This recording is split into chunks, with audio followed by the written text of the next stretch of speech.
Hello बच्चों, math के next lecture में आपको रिलेशन एंड फंक्शन के बारे में बताएंगे और इससे रिलेटेड क्वेश्चन को बताएंगे। जैसा कि पीछे के चैप्टर में मैंने सेट को कंप्लीट करा दिया है और सेट के कुछ क्वेश्चन भी सॉल्व कराए हैं, तो अगर आप कमेंट करेंगे तो और भी क्वेश्चन करा दूंगा। तो फ़िलहाल के लिए अभी मैं क्या करता हूँ कि आज की क्लास में रिलेशन एंड फंक्शन को थोड़ा सा पढ़ेंगे कि एक्चुअली रिलेशन एंड फंक्शन होते क्या हैं और इनको हैंडल कैसे करना है, ठीक है ना। तो एग्जैक्टली अगर आप चाहोगे तो रिलेशन एंड फंक्शन, ठीक है, रिलेशन एंड फंक्शन। देखिए, फर्स्ट ऑफ ऑल करना क्या है कि स्टार्टिंग करते हैं रिलेशन से। रिलेशन में बेसिक टर्म्स कौन कौन से होते हैं, इसमें क्या क्या यूज़ होता है, देन फंक्शन की तरफ जाएंगे, ठीक है। देखो एग्जैक्टली होता क्या है, पहले तो मैं इन दोनों के बीच में थोड़ा सा डिफरेंस बता देता हूँ, देन उसके बाद आगे रिलेशन के अबाउट में बेसिक चीज़ें बताऊँगा, फंडामेंटल जितनी भी चीज़ें हैं, ठीक है ना। तो चलिए स्टार्ट करते हैं। देखिए एक्चुअली होता क्या है कि अगर आपके पास क्या है, कुछ वैल्यूज़ दी गई हैं, जैसे सपोज कि कुछ इनपुट दिया है, इनपुट करने के लिए दिया गया है, ठीक है ना। इनपुट में कुछ भी वैल्यू हो सकती है, जैसे कि इनपुट में मैंने कोई भी वैल्यू ले ली रैंडमली, जैसे मैंने x ले लिया, ठीक है ना, y ले लिया, z ले लिया, समथिंग कुछ भी अगर मैंने ले लिया इनपुट में, ठीक है ना। इनपुट का मतलब है जो मैं यहाँ पर किसी भी उसमें मतलब गिवन इक्वेशन में पुट करूँगा। तो अब इससे क्या हो रहा है कि इनपुट से आपका क्या हो रहा है, जैसे आपने ये रखा तो आपके पास क्या आ गया, आउटपुट। कुछ भी रखा इक्वेशन में तो आपके पास आउटपुट आ गया। अब आउटपुट भी कुछ भी हो सकता है, ठीक है ना, तो आउटपुट भी कुछ भी हो सकता है यहाँ पर। जस्ट सपोज कि आपका 1 2 3 समथिंग, ठीक है ना, ये हो गया। अब देखो, जो आपने इनपुट दिया है और जो आपने आउटपुट दिया है, इन दोनों को रिलेट करने के लिए बीच में कुछ तो होगा, है ना। इन दोनों को रिलेट करने के लिए, इन दोनों के बीच में एक रिलेशन लेने के लिए, इन दोनों के बीच में एक कंडीशन वो रखने के लिए एक कुछ पार्ट तो होगा। यानी कि आपने कुछ इनपुट दिया तो उससे कुछ आउटपुट आ रहा है, तो इसका मतलब है यहाँ पे इन दोनों को लिंक करने के लिए कुछ होगा, और उसको जैसे सपोज मैं कर लेता हूँ एफ़, ठीक है ना। एफ़ की जगह आप जी भी ले सकते हो, कुछ भी ले सकते हो। तो आप क्या देखते हो कि अगर मैंने देखा कि ये इनपुट वाली वैल्यू मैंने एफ़ में रखी, तो इसका मतलब ये है कि एफ़ कुछ हमारा क्या होगा, एक टर्म में होगा, जो कि थोड़ी देर के लिए मैं क्या कर लेता हूँ, इसको ए लेट कर लेता हूँ, ठीक है ना। तो एफ ए क्या चीज़ है, ए आपका ये इनपुट है, ये जो दिख रहा है ना, ये सारी वैल्यूज़। देखिए हमेशा यही वैल्यूज़ हो ऐसा ज़रूरी नहीं, मैं एग्जांपल लेने के लिए आपको बता रहा हूँ कि ए क्या चीज़ है यहाँ पर, ये जो आप इनपुट दोगे और ये इक्वल में क्या देने वाला है, बी, ठीक है ना, क्या देने वाला है, बी। और बी क्या चीज़ है, जो आपने आउटपुट इधर दिया हुआ है ना। तो देखो, इनपुट को आउटपुट से जोड़ने के लिए, लिंक करने के लिए एक टर्म यूज़ करते हैं जिसको कि हम बोलते हैं क्या, फंक्शन, ठीक है ना। तो इसको मैं बोलता हूँ फंक्शन, जो एफ दिख रहा है आपको, इसको मैं बोलता हूँ फंक्शन, ठीक है ना। और क्योंकि ये जो इनपुट और आउटपुट है ये एक दूसरे से जुड़ रहे हैं, लिंक कर रहे हैं, तो लिंक करने को ही हम क्या बोलते हैं, रिलेशन, ठीक है ना। क्या बोलते हैं, रिलेशन। यानी कि दोनों आपस में क्या है, एक दूसरे से कनेक्ट हो रहे हैं, तो इस चीज़ को हम बोलेंगे रिलेशन, की इनपुट का रिलेशन आउटपुट के साथ है, ठीक है।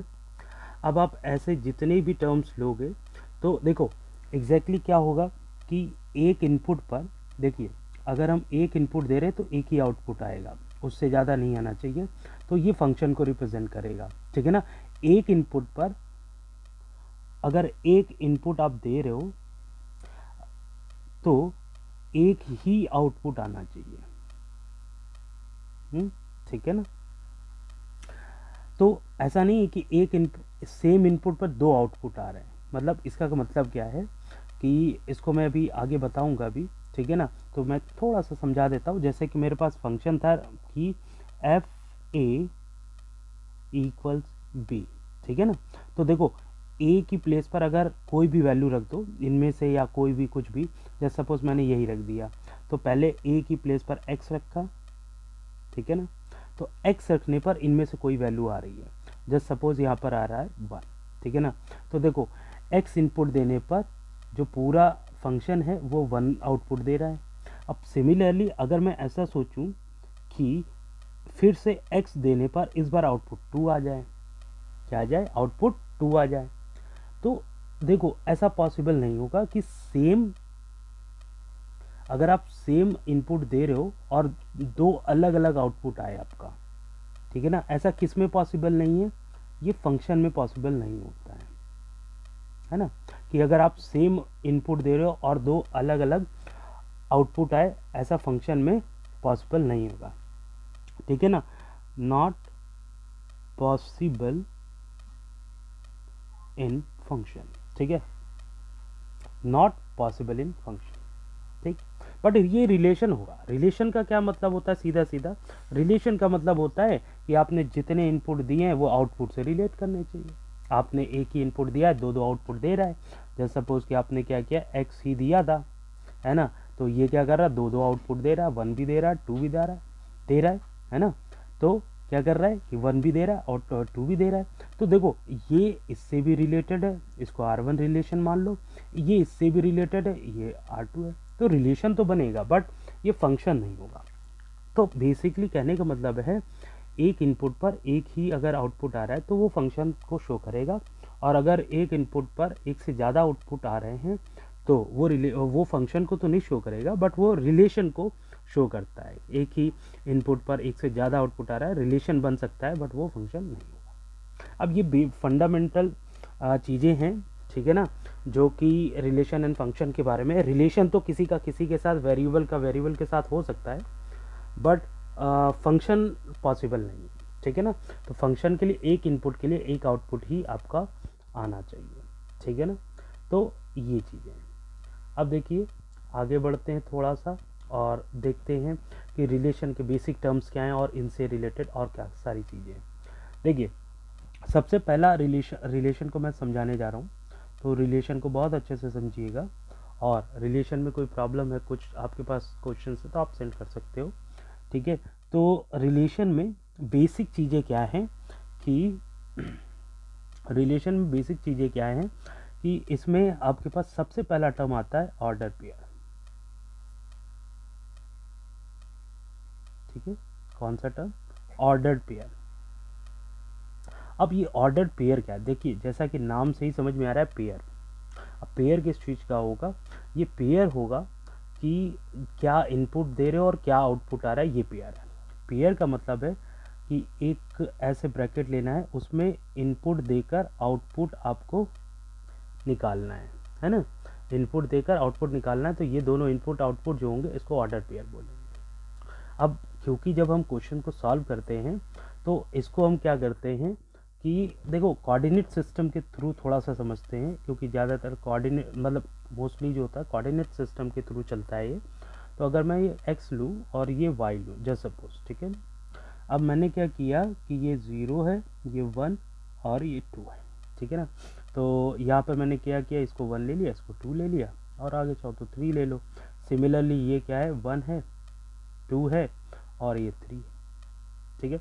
तो पहला मैं पॉइंट लेता हूँ कि मैंने ले लिया क्या, पहला पॉइंट 2,3, ये ए पॉइंट मैंने ले लिया 2,3, है ना, और बी जो पॉइंट है वो मैंने ले लिया 3,2, ऐसा करके ये मैंने बी ले लिया 3,2, दिख ही रहा है।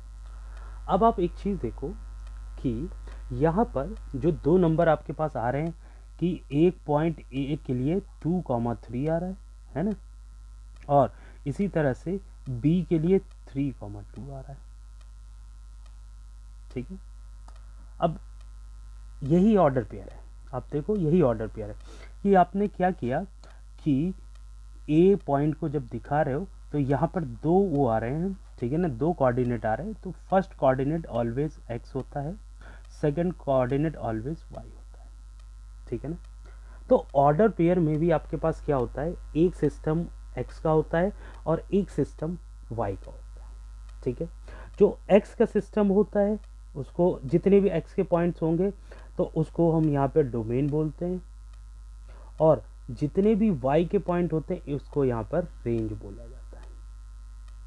ठीक है, उसको यहाँ पर रेंज बोला जाता है। और ऑर्डर पेयर में आपके पास क्या है कि कोई भी दो जो डिजिट्स हैं या फिर वेरिएबल हैं उनका पेयर हो सकता है, कोई भी, मतलब कि दो क्वांटिटी ऐसी लेनी है जो एक दूसरे से क्या हुए, रिलेट हो रही है। ठीक है, यहाँ पे तो मैंने एक्स और वाई को ले लिया बेसिकली, तो ऐसा कुछ प्रॉब्लम नहीं होना चाहिए। अब इसी तरह से अगर मैं एक ऑर्डर पेयर सेट, अगर मैं एक ऑर्डर पेयर सेट को दिखाऊं, जैसे सपोज कि मेरे पास क्या है कि एक ऑर्डर पेयर सेट है, और वो ऑर्डर पेयर सेट कैसा है कि x कॉमा वाई है, और इस तरह से सच दैट कि x कॉमा वाई दोनों के दोनों बिलोंग कर रहे हैं किसको, रियल नंबर को। ठीक है ना, तो ऑर्डर पेयर ये है। ठीक है ना, ऑर्डर पेयर की जगह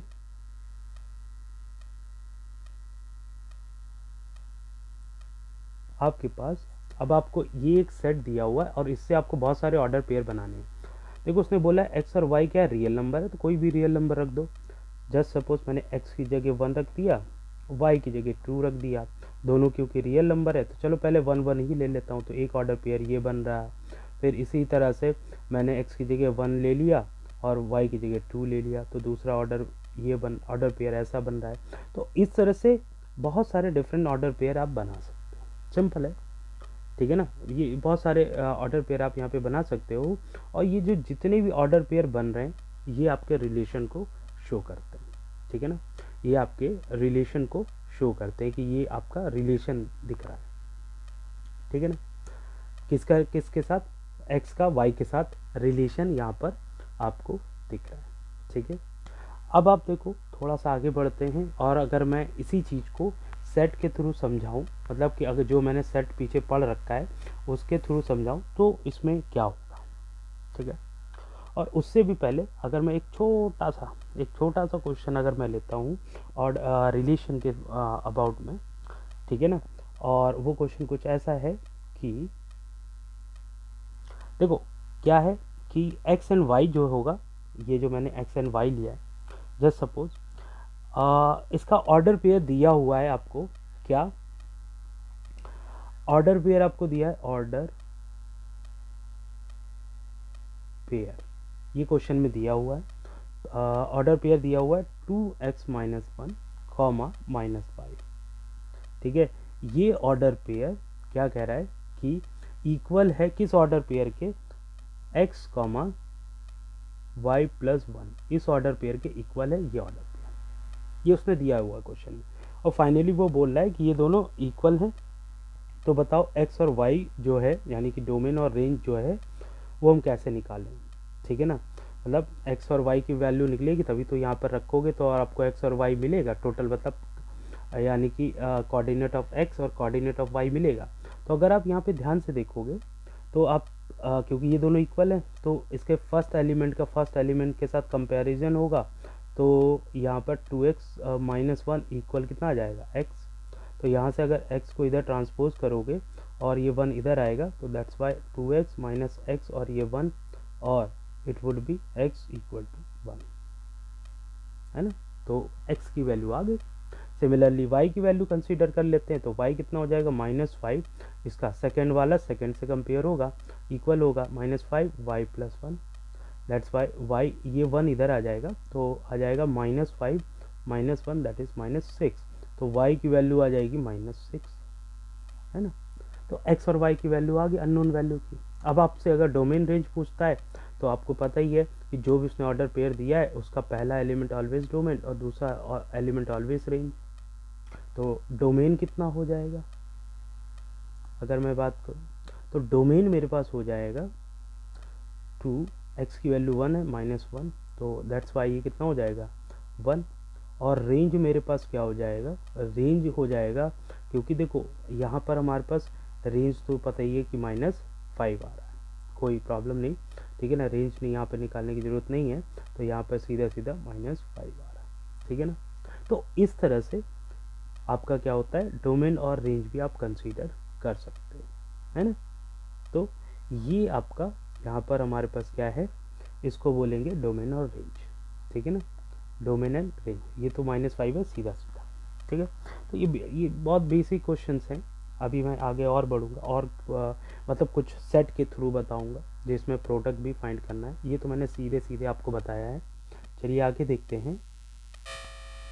तो आगे जब बढ़ते हैं तो ये तो मैंने सीधे आपको एक्स और वाई कोऑर्डिनेट के बेस पर मैंने क्या लिया था, डोमेन रेंज यानी कि ऑर्डर पेयर को यहाँ पर बनाया था, ठीक है ना।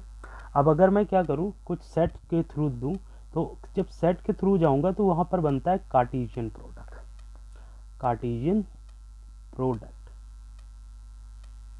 Of sets. अब देखो कार्टेशियन वर्ड क्यों यहाँ यूज़ हो रहा है। कार्टेशियन के लिए यहाँ पर एक तरह से हम क्रॉस करेंगे, मल्टीप्लाई करेंगे, ठीक है, दैट्स वाई यहाँ पर कार्टेशियन यूज़ हो रहा है। प्रोडक्ट का मतलब आप समझते, कार्टेशियन प्रोडक्ट है तो मतलब मल्टीप्लाई हो रहा है, और कार्टेशियन का मतलब यहाँ पर उससे है, कोऑर्डिनेट से रिलेटेड है, एक्स वाई से रिलेटेड, और इसका प्रोडक्ट करना है तो वो कैसे करना है ये आप यहाँ पर देख सकते हो। जैसे कि अगर मैं एक पॉइंट ले रहा हूँ, क्या पॉइंट ले रहा हूँ कि मेरे पास दो सेट हैं। अब अगर इनका कार्टेशियन प्रोडक्ट निकालें तो कार्टेशियन का मतलब होता है कि पहले सेट का क्रॉस मल्टीप्लिकेशन विद बी। तो ये पूरा दो सेट का कार्टेशियन प्रोडक्ट है। अब इसमें जो एलिमेंट आएगा, ठीक है ना, इसके अंदर जो सेट इसके सेट के अंदर एलिमेंट आएगा वो होगा x, और सच दैट x। अब देखो ये x क्या होगा, x एक ऑर्डर पेयर होगा, ऑब्वियस है क्योंकि रिलेशन में ऑर्डर पेयर ही चलेगा, यानी कि सेट के अंदर a कॉमा b होगा, जहाँ पर a जो होगा पहला एलिमेंट वो सेट a से आया होगा, है ना, और जो दूसरा एलिमेंट है यानी कि रेंज वाला वो सेट b से आया होगा, ठीक है, ऐसा कुछ रहा होगा। तो इसको बोलते हैं हम क्या, कार्टेशियन प्रोडक्ट। अब इसका एग्जांपल देखोगे तो ज़्यादा समझ में आएगा। जस्ट सपोज कि हमारे पास एग्जांपल है, एक क्वेश्चन ही ले लेता हूँ कि ए एक सेट है जिसके अंदर हमारे पास 1,2 एलिमेंट है, ओके। सिमिलरली बी भी हमारे पास एक सेट है, ये सेट को ही रिलेट करेगा 3,4,5।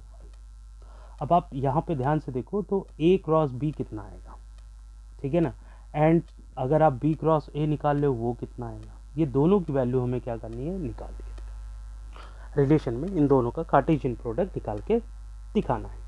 अब देखो ये होता कैसे है। तो सबसे पहले क्या करते हैं कि मुझे ए क्रॉस बी लेना है, ठीक है। तो ए क्रॉस बी का मतलब क्या हुआ, ए क्रॉस बी का मतलब हुआ कि ए यानी कि 1,2, बी यानी कि 3,4,5, ये हुआ ना। अब देखो इसका इसके साथ कार्टेशियन प्रोडक्ट निकालना है, किसके फॉर्म में निकालना है, ऑर्डर पेयर के फॉर्म में, सीधी सी बात। तो कैसे निकालेंगे, कितने कौन कौन से ऑर्डर पेयर आएंगे।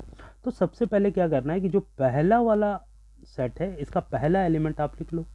इसको मैं ओपन करके दिखा देता हूँ, इसको पहला वाला लिख लिया, ठीक है।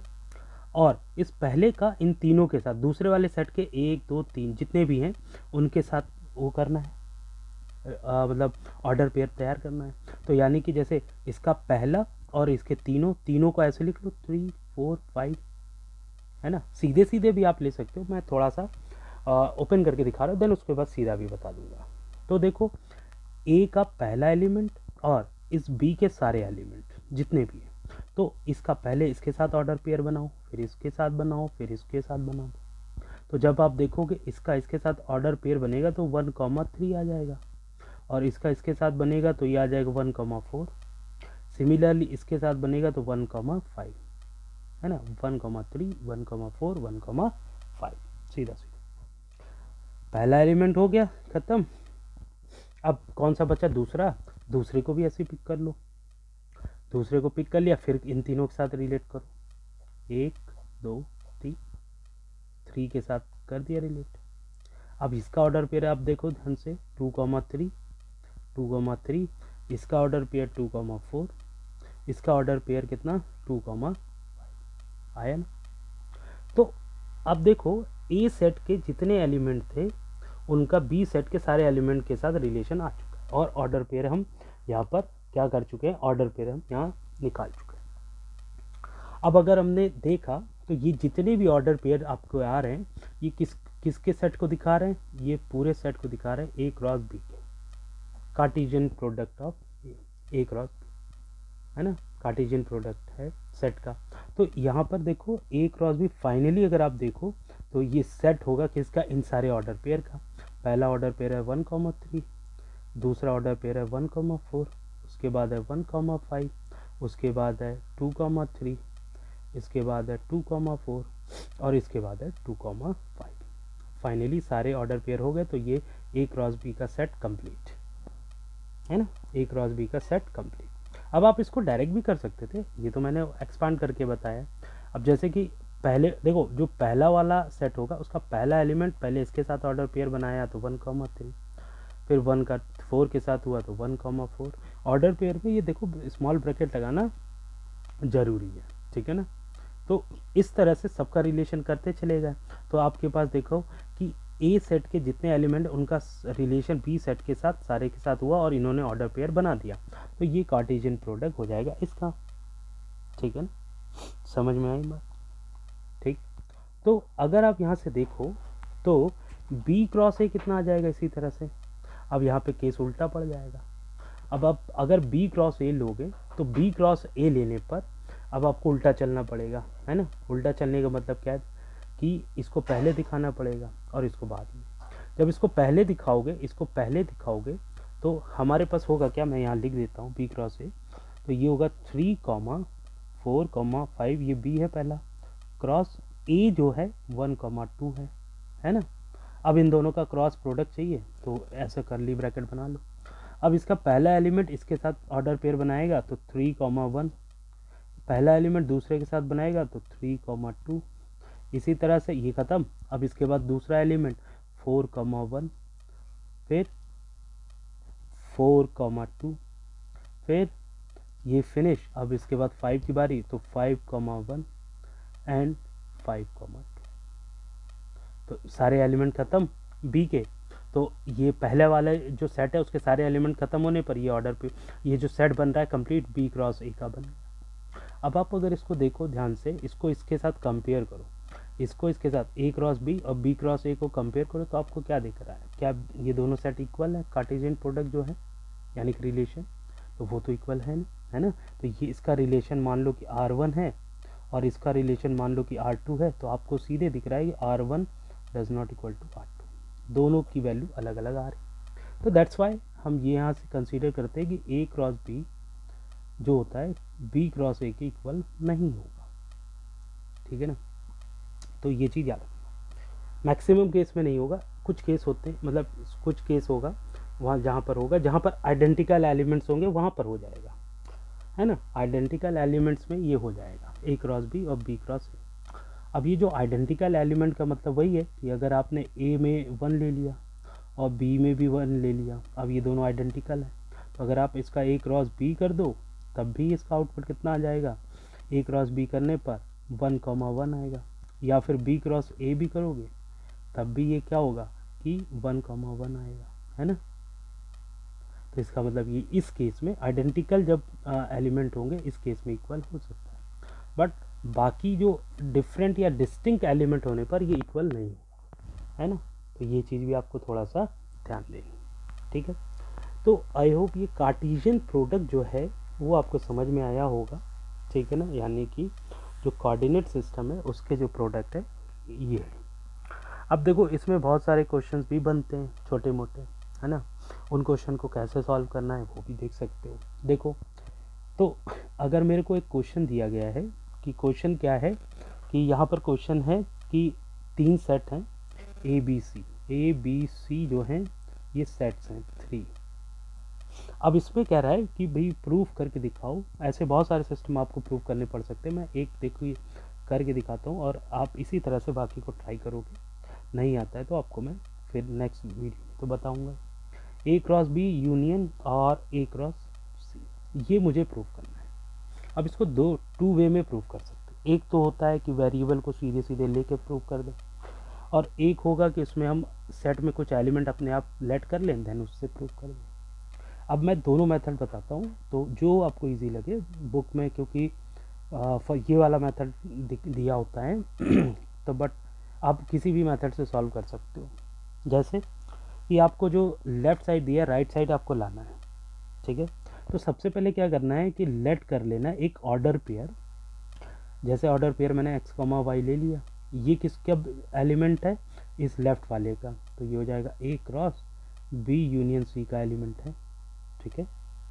तो ये क्या इम्प्लाई कर रहा है, यानी कि क्या शो कर रहा है, तो ये शो कर रहा है कि जो एक्स वाई है ना, तो ये किसका एलिमेंट होगा, ये सीधी बात ए का एलिमेंट होगा और साथ में इसका भी एलिमेंट होगा, ठीक है। तो इसका मतलब है कि एक्स कॉमा वाई एलिमेंट होगा ए का, और एक्स कॉमा वाई एलिमेंट होगा ए का, और क्रॉस का मतलब होता है एंड, क्या होता है, एंड, ठीक। एक्स कॉमा वाई एलिमेंट होगा किसका, बी यूनियन सी का, ठीक है ना, सीधा सीधा दिख ही रहा है कि जो x comma y order pair मैंने लिया है इस पूरे उसके लिए, सिस्टम के लिए, तो इसको अगर मैं इंडिविजुअली देखूं तो एक्स कॉमा वाई इसका भी एलिमेंट होगा, और इसकी जगह एंड आप लगा दो, और x comma y B union C का भी एलिमेंट हो जाएगा, दोनों का एलिमेंट हो जाएगा, है ना। अब यहाँ से बात आती है कि अगर एक्स कॉमा वाई एलिमेंट है ए का, एंड अब आप देखो एक चीज़ कि x कॉमा वाई एलिमेंट है b यूनियन c का, तो इसको ऐसे भी दिखाते हैं कि x कॉमा वाई एलिमेंट है b का भी, x कॉमा वाई एलिमेंट है b का, और यूनियन का मतलब होता है क्या, और। तो इसी तरह से x कॉमा वाई एलिमेंट होगा c का भी, तो x कॉमा वाई क्या है, एलिमेंट है c का भी, है ना। तो ये दिख रहा है हमें, सीधी सी बात है, ठीक।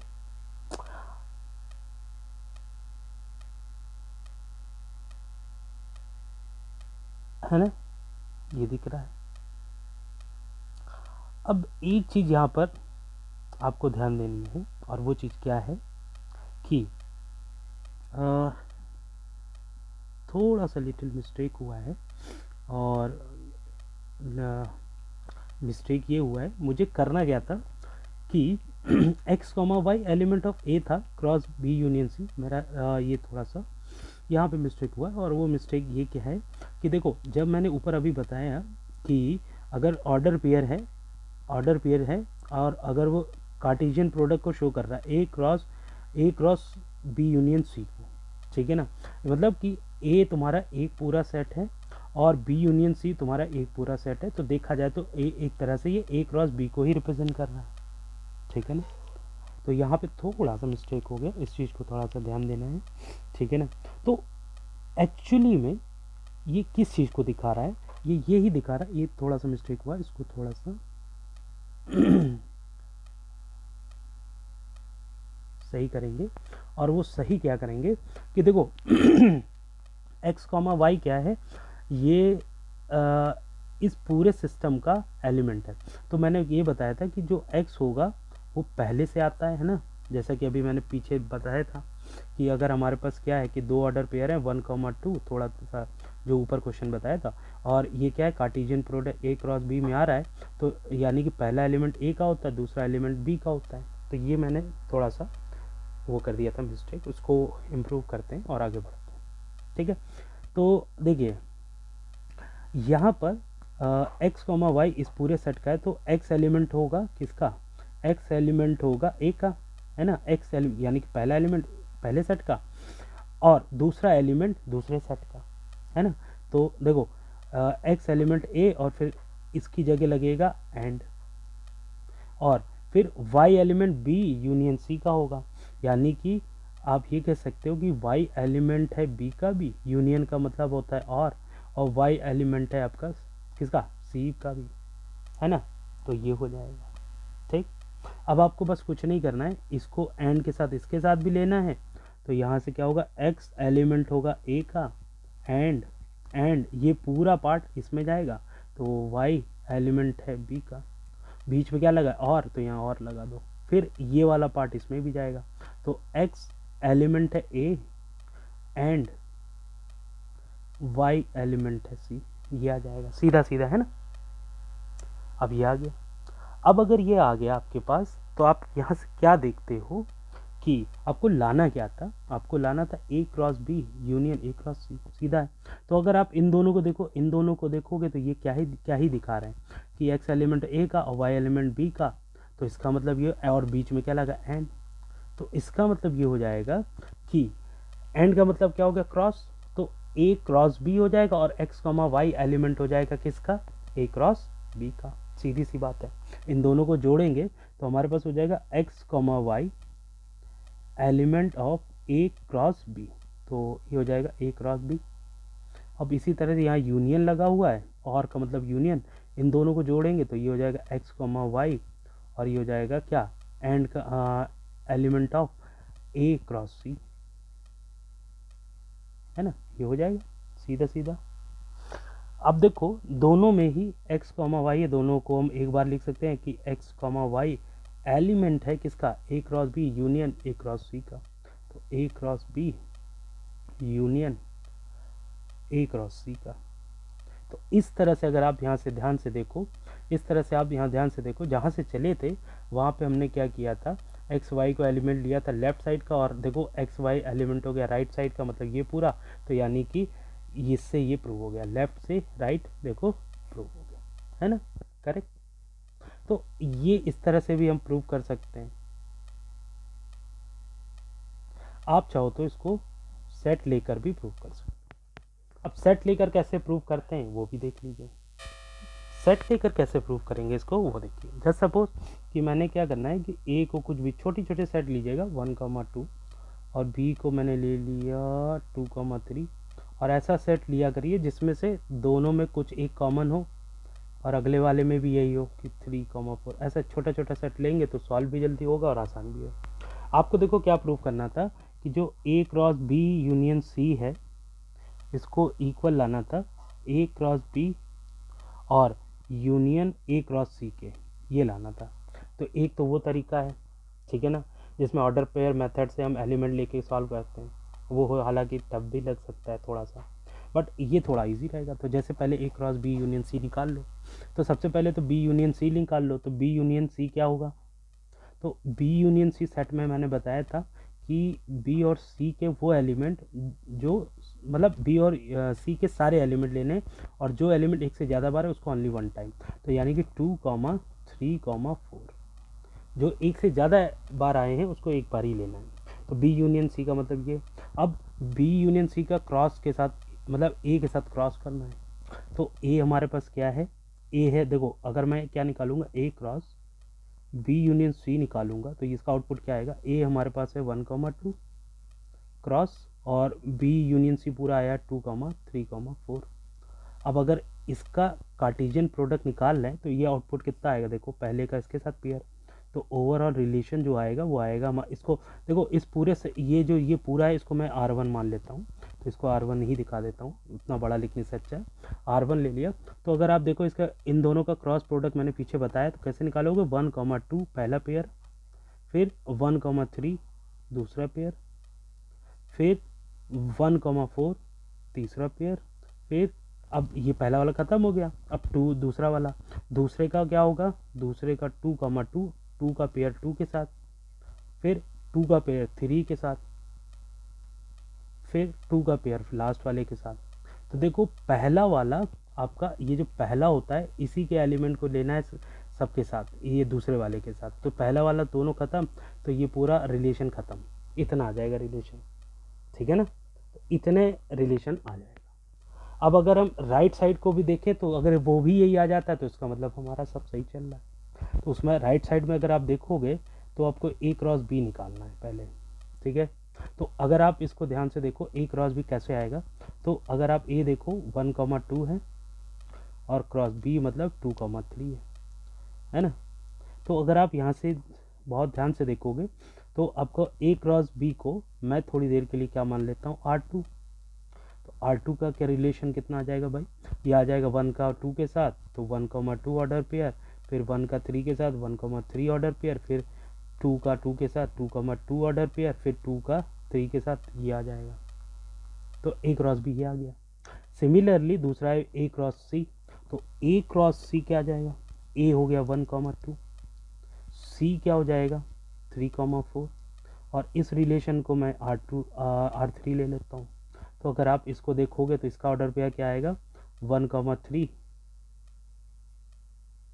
और 1,4, फिर 2,3 और 2,4 ये आ जाएगा। तो अगर आप देखो रिलेशन R3 यानी कि A क्रॉस C आया इतना। अब इन दोनों का ही हमें करना है क्या, यूनियन। देखो यहाँ यूनियन लिखा हुआ है ना, तो इसका मतलब क्या होगा A cross B union A cross C। तो यूनियन का मतलब सारे एलिमेंट लिख दो जो दोनों में हो, और जो एक जैसे हैं उसको एक बार लिखो। तो अब देखो इसमें 1,2 है इस वाले में, तो पहला ऑर्डर पे 1,2, फिर 1,3, फिर 2,2 है ना, फिर उसके बाद 2,3 हो गया। अब देखो इसके सारे हो गए। अब इसमें देखो 1,3 दोनों में कॉमन था, उसको एक बार लिख दिया। फिर 1,4 2,3 भी कॉमन है, उसको भी एक बार लिख दिया। और लास्ट में आपके पास आ रहा है 2,4। ठीक है, आ रहा है। तो अब आप इसको अरेंज कर लो। तो इस पूरे को देखो R2 माना था, R2 क्रॉस सॉरी इस पूरे को R2 माना था, तो R2 यूनियन कितना R3 कितना। इसको थोड़ा सा और अरेंज कर लो, एलिमेंट ऑर्डर पेयर को 1,2 ले लो, 1,3 ले लो, फिर उसके बाद 1,4 ले लो, फिर उसके बाद 2,2 ले लो, 2,3 ले लो, और फाइनली क्या ले लेना 2,4 है ना ये। तो अगर आप देखो कि जो लेफ्ट साइड आ रहा था वो ये था, और राइट साइड हमारा ये आ रहा है ना, तो दोनों बराबर तो आ रहे हैं, है ना। तो दैट्स वाई हियर हम ये दिखा सकते हैं कि R1 जो होगा ये बराबर होगा किसके, R2 यूनियन R3 के, है ना। किसके बराबर होगा, R2 यूनियन R3 के, है ना। अब ये R1 पूरा क्या था, वही तो था कि A cross B union C, और R2 क्या था तुम्हारे पास, R2 पूरा यही है A क्रॉस B, और यूनियन R3 है हमारे पास क्या A क्रॉस C, सीधा सीधा। तो हेंस प्रूफ, है ना। तो आप देख रहे हो कि इसको अरेंज किया, थोड़ा सा आगे पीछे हो गया तो वो हाइड हो गया। फिर से मैं बता देता हूँ। देखिए अगर आप इन दोनों का A cross B union A cross C निकाल ले हो, तो आपका देखो यूनियन करने पर R2 और R3 टोटल ये हो जाएगा। और इसी तरह से जब आपने इसको देखा तो ये जो पहला सेट था, देखो यहाँ पे ध्यान से ऊपर जो पहला सेट था ये वाला R1 वाला जो कि मैं लेकर आया था, R1 क्या था, वही left side A cross B union C।